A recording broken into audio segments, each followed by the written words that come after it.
Les marchés avec CMC Markets, trading de CFD sur action, Forex et indices.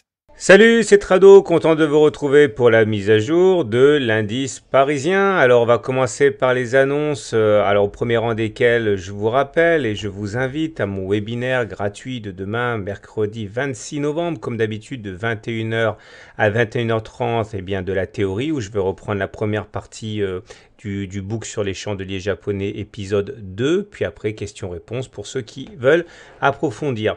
Voilà, donc n'oubliez pas, c'est gratuit comme d'habitude parce que c'est sponsorisé par CMC Markets, profitez-en.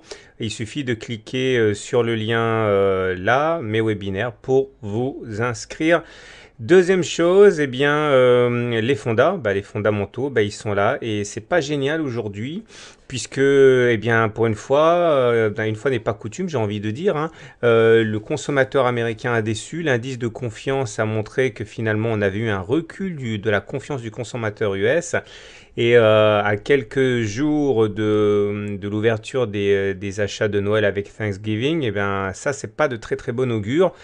Et en même temps, du côté de l'OCDE, eh bien, un rapport montre qu'il plaide, hein, l'OCDE, le club des pays riches, quoi, hein, plaide pour un peu plus de souplesse, hein, dans la gestion du déficit budgétaire, comprendre, voilà, faut soutenir un petit peu la croissance économique parce qu'elle va pas revenir toute seule. Et ça, quelque part, ça a rasséréné un petit peu les marchés qui pourtant au début avaient bien démarré puis ont plongé suite à la mauvaise nouvelle du côté du consommateur US. Alors qu'est-ce que ça donne sur le marché? Ça donne ça. Je vous rappelle. Alors que voilà. Pour mémoire, hier j'avais dit voilà, que je pariais aujourd'hui pour un scénario de contact avec la Bollinger supérieure parce que c'est ce qui se passe dans 90% des cas quand on fait une sortie des Bollinger. Et j'avais dit en même temps que je me méfie pour la tendance haussière à court terme. Alors là, je ne vais pas changer d'un iota mon scénario pour demain. C'est-à-dire que, bon, comme vous pouvez le voir, hein, on est venu tester la Bollinger supérieure. Bon, c'est pas magique, hein, c'est classique, hein. Et puis, on est venu buter une fois de plus sur cette fameuse zone de résistance, hein, qui correspond, on en a déjà parlé, hein, à cette zone forte qui a bloqué les cours, qui a joué alternativement un rôle de support, puis de résistance, puis encore de support, puis une fois que ça a été cassé, ça joue un rôle de résistance, et là, ça joue clairement un rôle de résistance. Donc faites attention, je maintiens mot pour mot ce que j'ai dit hier.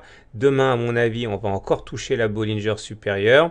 Et à mon avis, voilà, il faut se méfier de cette présence de bulle. J'ai expliqué, si vous avez loupé la vidéo d'hier, ça s'appelle une bulle. Regardez, il n'y a pas de contact avec la Bollinger supérieure, c'est en apesanteur totale et généralement, très souvent, hein, c'est statistique, ça veut dire que la tendance haussière va s'épuiser. Regardez la dernière, elle a eu lieu ici de bulle, voilà. Voilà, là, pas de contact avec la Bollinger inférieure, ça s'appelle une bulle et derrière la tendance est inversée.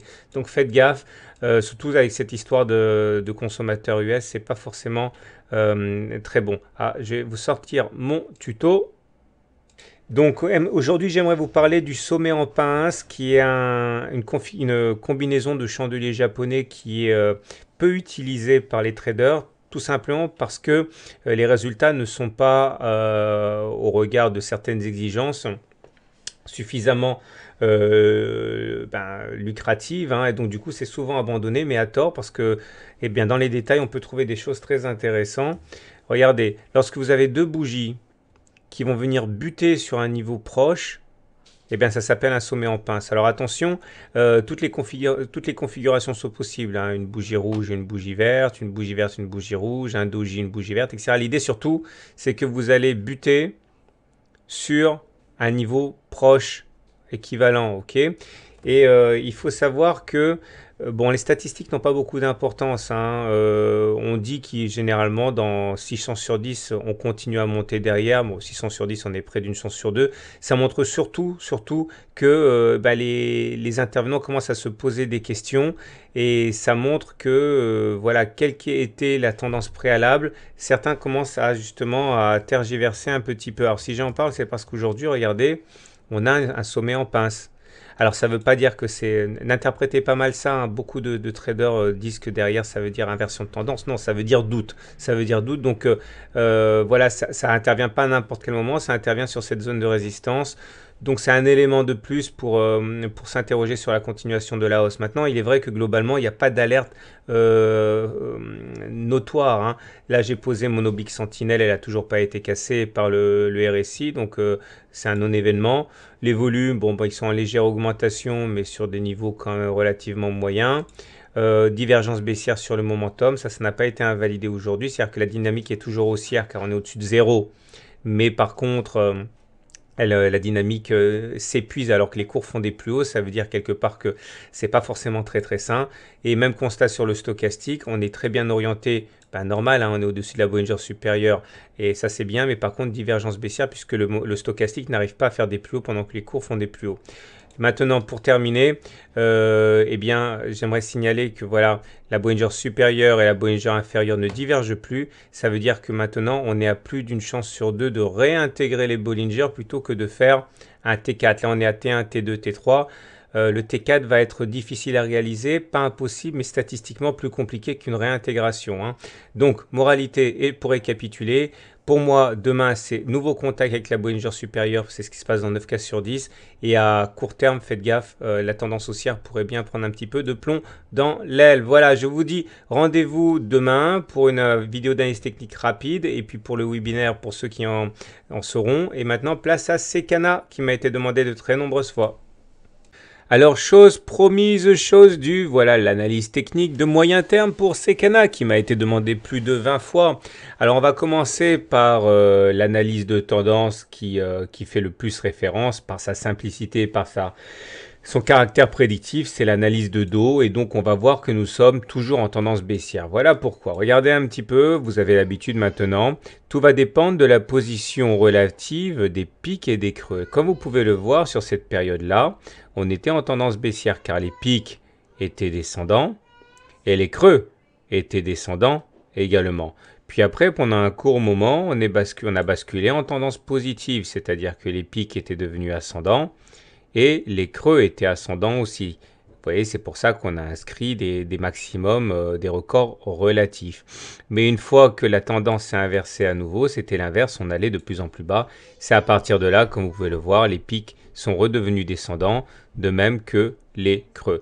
Alors ce qui est intéressant, c'est qu'il y a véritablement actuellement une poussée haussière. Vous aurez compris que pour rebasculer en tendance haussière, il faudrait nécessairement que l'on aille faire un plus haut par rapport au précédent plus haut à 3,4 €, tout en ayant des creux qui également soient ascendants. Clairement, il est impératif que le mouvement de hausse auquel on assiste maintenant depuis quelques semaines se solde par un plus haut, quelque chose qui sera supérieur à 3,4 € sans descendre dessous des 2,2 €, ce qui nous mettrait dans une tendance haussière au regard de la théorie de dos avec des pics et des creux redevenus ascendants.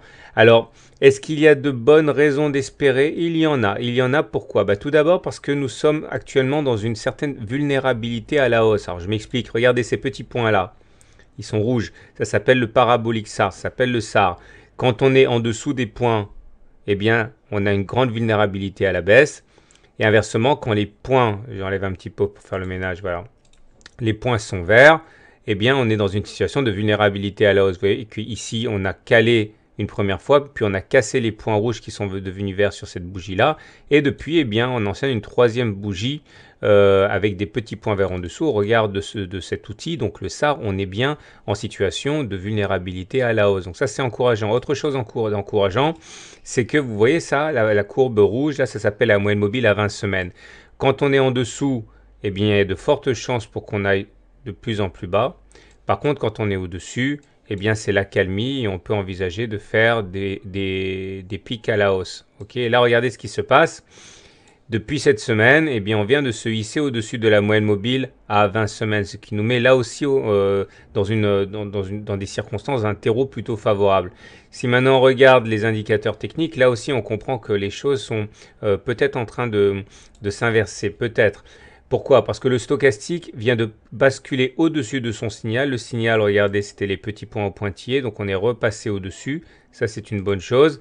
D'ailleurs, regardez, hein, on était en divergence baissière ici, c'est-à-dire que les creux étaient de plus en plus bas, mais les creux sur le stochastique, les creux sur le MACD et les creux sur le momentum n'étaient pas de plus en plus bas. Autrement dit, il y avait une divergence haussière. Donc ça, ce sont des éléments assez positifs parce que le MACD est au-dessus de son signal. Le seul élément qui m'inquiète un petit peu aujourd'hui, au moment où je vous parle, c'est que le momentum vient de basculer négatif. Et ça, c'est un signe de faiblesse, c'est-à-dire que la dynamique haussière, eh bien, elle s'affaiblit.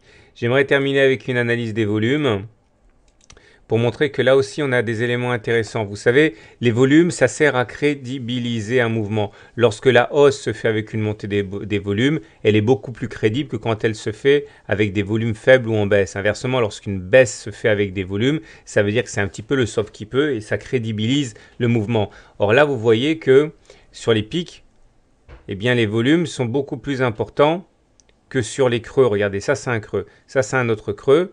Et là, vous voyez, les volumes sont relativement mesurés, alors que sur les pics, ils sont beaucoup plus importants. Ça aussi, c'est encourageant parce que c'est-à-dire qu'il y a plus de conviction à la hausse qu'il y en a à la baisse. Et c'est intéressant, d'autant que plus on attend dans le temps, plus les pics se font avec conviction. Donc ça aussi, c'est un élément intéressant. Donc voilà, pour faire simple et pour résumer, la tendance, pardon, elle est baissière. Il n'y a pas de doute, il ne faut pas raconter n'importe quoi.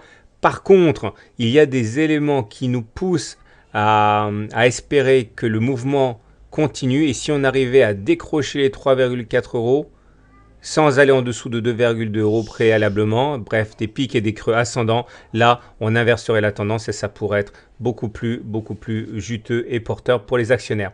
Voilà, je vous souhaite une bonne soirée, je vous souhaite de bons trades. Si vous découvrez mon travail, n'oubliez pas que vous pouvez demander votre e-book gratuit. Vous faites simplement un mail à tradosor@gmail.com avec e-book gratuit et moi je vous envoie le e-book avec la vidéo exclusive de 25 minutes et les exos corrigés, etc. etc. Je vous souhaite une bonne soirée, de bons trades et je vous dis à demain pour la mise à jour ou pour le webinaire.